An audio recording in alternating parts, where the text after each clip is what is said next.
ya Uganda katika mashindano ya fainali ya Sekafa ya wanawake chini ya umri wa miaka 17 mwaka huu 2026 baada ya kukubali kichapo cha mabao 3-0 katika dimba la KMC. Mohamed Sekuzi anaarifu zaidi. Michuano ya Sekafa Under 17 upande wa wanawake imetamatika na kushuhudia timu ya wanawake kutoka Uganda wakiibuka mabingwa baada ya kuwatandika Tanzania ama Serengeti Girls kwa jumla mabao 3-0, na Uganda sasa ndio mabingwa rasmi wa michuano hiyo. Timu yoyote inapofika fainali maana yake ni bora. Kwa hiyo leo ilikuwa either Uganda ama Tanzania, na tunasema hongera kwa Uganda, wametumia makosa yetu vizuri, lakini kwetu sisi ni sehemu nyingine zaidi ya kujifunza. Na kwa anayejua hii timu utaona kwamba tumetoa fursa zaidi. Sisi tumechanganya wachezaji wote, tumewapa nafasi ya kucheza, na hili ni jambo gumu sana katika kitendo cha maendeleo. Mnapoamua kufanya maendeleo lazima pia mtoe nafasi kwa wengine. Ili ujue uwezo wa mwingine ni lazima acheze.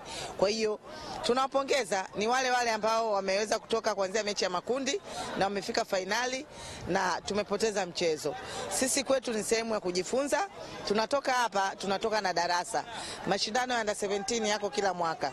Kwa hiyo benchi la ufundi litaangalia pale ambapo tumekosea kwa ajili ya homework kuelekea kwa ajili ya mashindano ya mwakani. Kikweli tuendelee kujipongeza sisi wenyewe.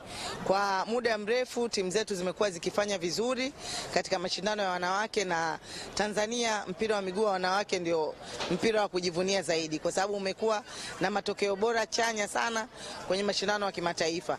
Kwetu sisi tunasema ni sehemu ya kujivunia, na huko tunakokwenda bado tunaenda pazuri.